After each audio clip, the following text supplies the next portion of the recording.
Hello, everyone. We are talking about finally one of the books I am the most excited for. It's Planescape: Adventures in the Multiverse. Tell me about the book. So it's a slipcase with 3 books in it. There is Mort's Planar Parade, which is a bestiary of planar creatures. There is Turn of Fortune's Wheel, a full-length adventure, and Sigil and the Outlands, which is aptly named and goes into detail about Sigil and the Outlands. For some of those that do not know, how do you describe Planescape? This is just kind of the everything all at once D&D setting. Yeah, I think the best way I have heard Planescape described is the backstage of the multiverse. I know Jeremy has used the analogy of Wile E. Coyote and the sheep kind of clocking out for the day, punching in their cards. You know, they fight during the day and then they walk and they punch their cards and then they're friends and they sit and they drink and that's kind of what you get with Planescape. You get the angels and the devils and the demons and sometimes some oozes clocking out for the day, coming out to Sigil and seeing, what is it like when they live in harmony under this enigmatic ruler, the Lady of Pain. So you get all of the fun things that come with that. This is very hallowed ground. Planescape is beloved. I love Planescape quite a bit, and there's a lot of content in here. What was crucial to capture, did you feel? The fascinating thing about Planescape is that it's everything that's D&D. It's not just the Forgotten Realm style of high fantasy or epic fantasy. It's not just Ravenloft horror. It's not just bits and pieces and genres from all across D&D's multiverse. It is D&D's multiverse. It's everything. And it's the backstage of all of those places. Whenever a setting is talking about its deities, its fiends, its angels, its otherworldly creatures, all of those settings are pointing towards Planescape. It's all there. It's all of what lurks behind these realms. It's the secrets of the multiverse. It's the secrets of life and death. It's all of that.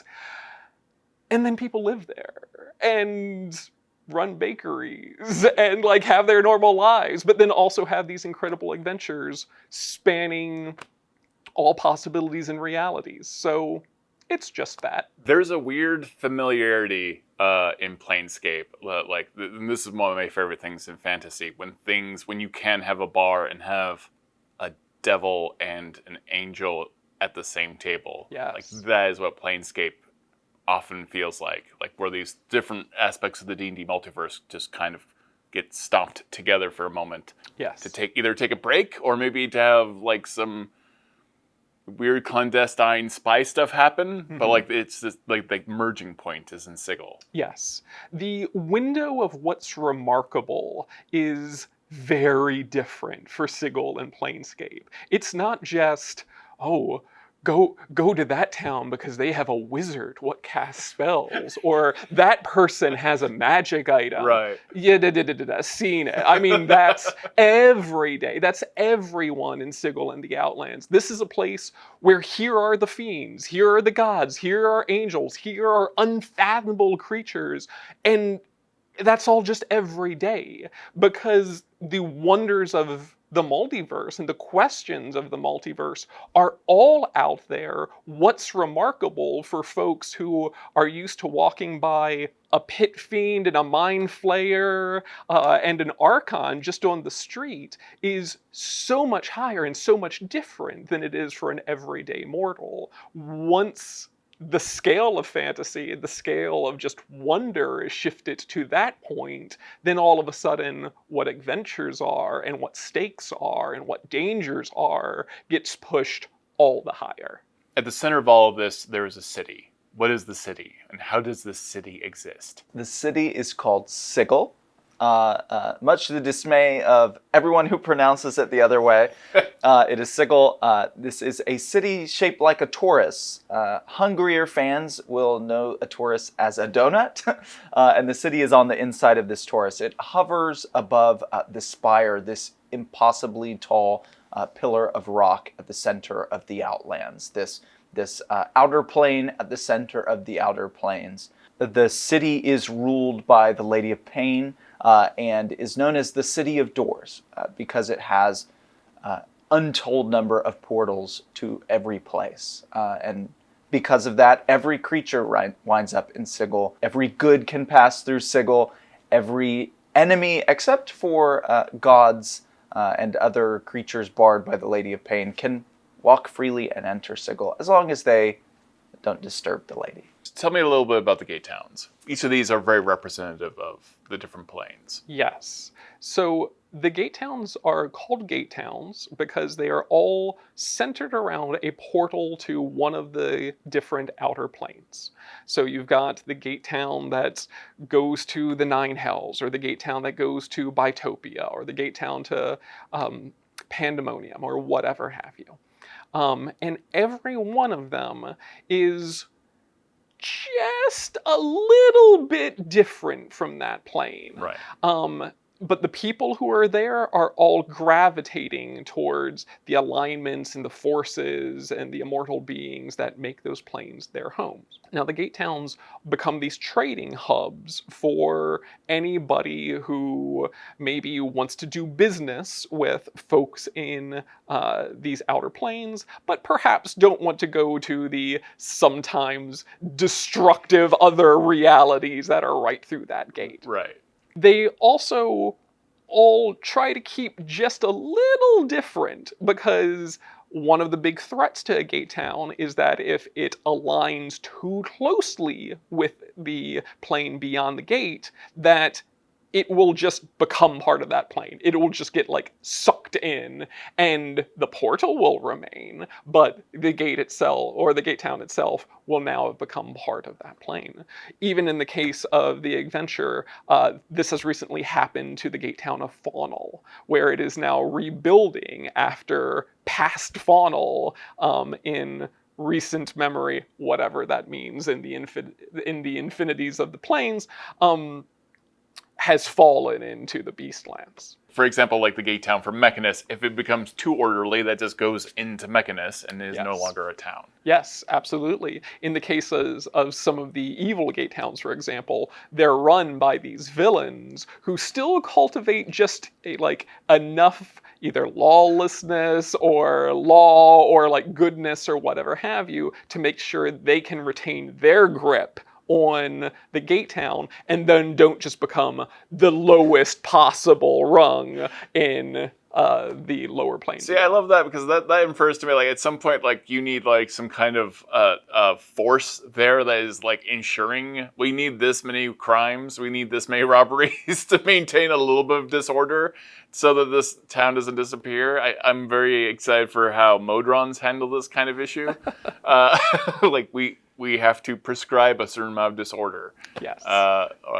So I think that's a lot of fun. On top of all of this, we have an adventure. Tell me a little bit about this story, how people should prepare for it, this adventure. Essentially, in this adventure, the characters are subject to a multiversal glitch. So weird things are going to happen to the characters in this adventure. If you've ever thought, maybe while playing, I wonder if I had made a rogue instead. I'm really locked into this paladin, but man, the wizard at our table is doing some cool stuff. This is probably the adventure for you, because you get to test drive a few different things in this adventure. Fans of the Planescape Torment video game will see all sorts of nods to that story in the circumstances of the way the adventure begins, but also in sort of the core mechanic that is happening throughout. The adventure is really interesting in that somewhere in the adventure there is a level jump. If you've wanted to play a higher level adventure but maybe didn't have the time to get there, this adventure will have some surprises. And where did we start off with in the adventure in terms of level? Well, you'll start at level 3 in the city of Sigil. There is a point where you find yourself suddenly at 17th level. Yes. The adventure has 3 parts. The first part begins in Sigil. There are a couple opportunities in the adventure where you can really explore Sigil. You can use the gazetteer that's included in Sigil and the Outlands, but the first part of the adventure really showcases a lot that Sigil has to offer. in terms of its philosophies, the interesting things that you can run into, all of the different creatures, and then just the different wards you get to go to. Part of what makes things so weird, though, is that very early on, there's a pretty good chance that you're going to die. And when you die, that's going to be when your DM is going to work with you to create 2 more characters. How elaborate you want to make this, how much you want to go into that, whether you've been playing a fighter and all of a sudden you want to make a wizard, whether you've been playing a fighter and now you want to make a fighter what has a mustache. Like, these are all viable options. But the idea is that the multiverse doesn't really know what to do with you. Like, you're suffering from some sort of multiversal glitch. And your character, after dying, very soon after, reappears, but with a slight adjustment to it. Just some slight variation, some slightly different incarnation of them. And you soon realize that the multiverse doesn't really know who you are or what you are. So rather than sending you on to the afterlife or whatever have you, you come back in sort of a different probability variation of yourself. Right. And that's going to be something that goes on throughout the game. You will be, or throughout the adventure, you'll continually be shifting from incarnation to incarnation, from one of 3 different versions of yourself, as you try to figure out what's wrong with the multiverse and why you're at the center of it. What is it that you, in particular, for you, what do you enjoy about Planescape? I think my favorite thing about Planescape, and I will quote a much younger Chris Perkins back in 1994 in an interview that debuted on Mimir.net, said that he liked Planescape and it was his favorite settings because it tested the creativity of the designer. Planescape is the one setting where all of the toys are at your disposal. You don't have to, think, does this creature make sense in this world, given all of the story for this? It is this big melting pot of Sigil and the Outlands where, in the Outlands, an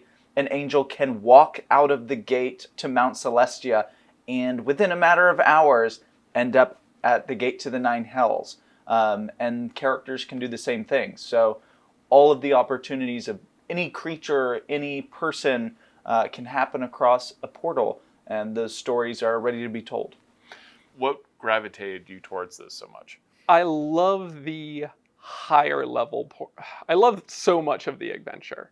The adventure goes to some wild places. It's got wild concepts going on. It's got great monsters. You go across Sigil. You go across the Outlands. But as you're going through it, the stakes just get higher and higher. Things get weirder and weirder, and hopefully things that people have never seen at their D&D tables start to show up. So, like, for example, in the adventure, you get a walking citadel that will travel you across the Outlands. In the course of it, you go to gate towns, but then also, like, you encounter fiends and angels effectively having a sporting competition. You encounter a time dragon who already knows you. You've never met them before, but they have a different experience with chronology, so you have this fascinating encounter with them. You run into a group of worshippers of the lizard folk god Seamaya, who are essentially like health enthusiasts, and they want to like take you back to Seamaya's realm and like engage in contests with you, and are just good sports. What? Like, so much of this is so wild, is so weird, but it all works perfectly. It's still very D&D. Absolutely. People keep on trying to say Sigil. I'm not going with you on Okay. this. So, turns out there's a thing in the English language called heteronyms. Oh. They are words that are spelled away, but are said differently. WIND Is it wind? Is it wind? Is it reed? Is it red? Is it tear? Is it tear? Is it sigil or is it sigil? If you are referring to a symbol, the word sigil is a synonym for symbol or mark or whatever have you. Nevertheless, that spelling is used for the City of Doors, and it in the works of past designers on D&D, in video games and other sources, has quite consistently been said as sigil. Right. In deference to the original designers on the game, myself and other members of the team refer to it as sigil. Right. But that being said, there is another English word that is spelled the same way that is pronounced sigil. Right.